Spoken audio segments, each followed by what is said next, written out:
Upang higit pang mapabilis at mapaigting ang pagtugon sa emergency at insidente ng krimen, isinagawa ng Police Regional Office 5 ang isang tabletop exercise bilang bahagi ng implementasyon ng kanilang 5-minute deployment strategy.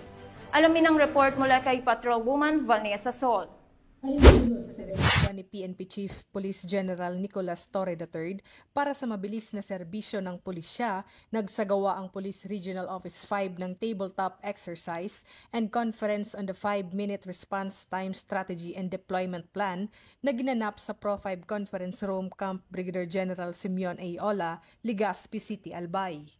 Ang aktibidad ay pinangunahan ni Police Brigadier General Andre Perez Dizon na nagbigay diin sa kahalagahan ng maayos at napapanahong pagtugon ng pulisya upang matiyak ang agarang aksyon sa mga kritikal na insidente at emergency. Sinuri at ginaya ng mga pangunahing leader sa pagpapatakbo ang mga senaryo upang subukan ang kakayahan ng rehiyon na maabot ang pambansang target na tumugon sa loob ng 5 minuto sa anumang distress call o emergency.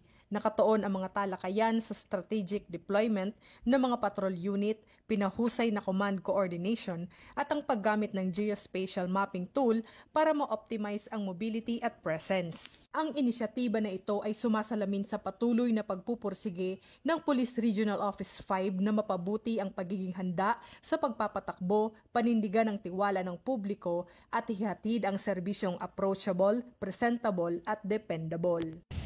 Mula dito sa Legazpi City, Albay, ako ang inyong PNN correspondent, Patrolwoman Vanessa Sol, alagad ng batas, tagataguyod ng Batitang Pulido.